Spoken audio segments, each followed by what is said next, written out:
ករណីពុកតួគឺជាជំងឺប្រចាំកាយរបស់ម៉ូតូ XR 250ជាពិសេសគឺនៅកន្លែងដាក់យតុលកន្លែងមួយដុំកន្លែងដាក់យតុលហ្នឹងដោយបងប្អូនឃើញនៅក្នុងរូបហ្នឹងគឺភាគច្រើនគឺពុកអាហ្នឹងហ្មងសួស្តីបងប្អូនអ្នកស្រឡាញ់ម៉ូតូទាំងអស់គ្នាព្រឹកនេះមានការជជែកគ្នានៅក្នុងក្រុម XR Cambodia របស់យើងហ្នឹងអំពីករណីច្រេះវាច្រេះនេះច្រេះកន្លែងនេះ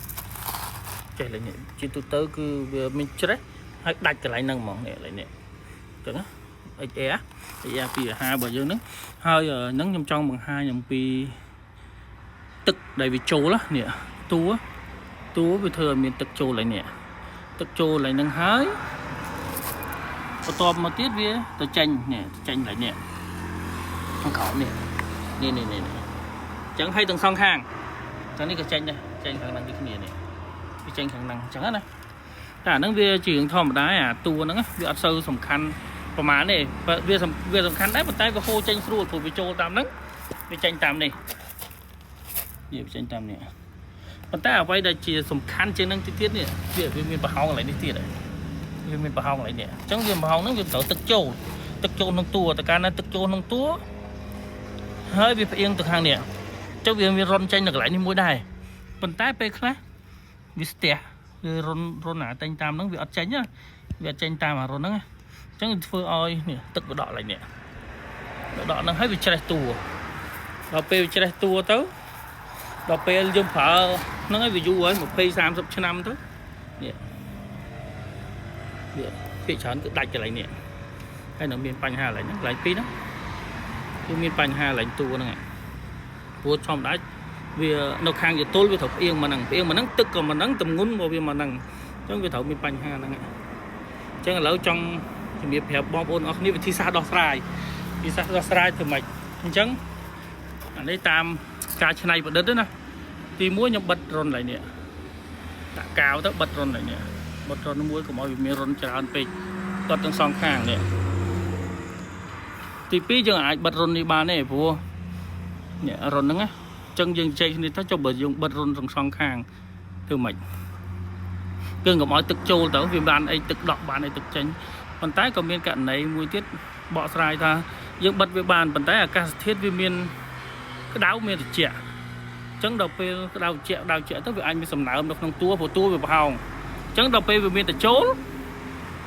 ឬវាអត់មានចូលវាអត់មានចេញអញ្ចឹងទឹកគឺទៅដក់នៅក្នុងហ្នឹងហ្មងគឺតែធ្ងន់ធ្ងរទៀតអញ្ចឹងបានជប៉ុនគេចោះខាងហ្នឹងមួយហើយចោះខាងនោះដើម្បីឲ្យទឹកចេញទឹកចូលអញ្ចឹងណាអញ្ចឹងមធ្យោបាយដែលខ្ញុំធ្វើកន្លងមកមានតែពេលលាងយើងបាញ់ទឹកហើយនឹងពេលខ្លះយើងអាសាបាញ់នេះថ្នាំច្រេះនេះខ្ញុំអាសាបាញ់មួយដែរដើម្បីកុំឲ្យវាច្រេះតួណាតួលេងអាហ្នឹងហើយនឹងខ្ញុំអត់ដែរបានបាញ់ឡើងនេះតែឥឡូវទៅជជែកគ្នាវិញឥឡូវបាញ់ឡើងនេះបាញ់ថ្នាំច្រេះហ្នឹងឲ្យនេះវាចេញតាមនេះឃើញទេបាញ់តាមនេះវាចេញតាមនេះហើយនេះទឹកហ្នឹងពេលណាដែលយើងស្ទះពេលណាដែលយើងទុកយូរយើងអាចបានមើលនេះពុកនេះចង់ពុកនេះប៉ុន្តែម៉ូតូវា2ទសវត្សរ៍ហើយ20ឆ្នាំហើយវាត្រូវតែពុកត្រូវតែអីខ្លះអញ្ចឹងណានេះពេលយើងបាញ់ក៏ពេលបាញ់ភ្លាមវាមកភ្លាមនេះទឹកថ្នាំច្រេះហ្នឹងណាអូខេអញ្ចឹងបងប្អូនយើងថែរក្សាឡើងហ្នឹងតិចទៅខ្ញុំអត់ដែរបាញ់អានេះទេខ្ញុំទៅជជែកគ្នាក្នុងក្រុមនេះខ្ញុំបាញ់នេះហើយវាមានកន្លែងចេញវាឡើងនេះដែរដោយសារវាជាប់ផ្លាំងដាស់យើងមើលអត់ឃើញចំណុចមួយទៀតដែលខ្ញុំចង់បង្ហាញជូនបងប្អូនទាំងអស់គ្នាដែរពេលដែលយើងលាងទឹកហើយយើងលាងខ្លួនឯងក៏ដោយយើង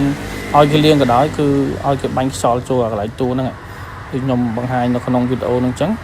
ដោយសារតែនៅកន្លែងជាងនេះក៏អត់មានជុលតូចសម្រាប់បាញ់ខ្យល់ណាតែយ៉ាងហោចណាស់ក៏ខ្ញុំបាញ់ប្រេងច្រេះហើយខ្ញុំឲ្យគាត់បាញ់ប្រហើទៅអញ្ចឹង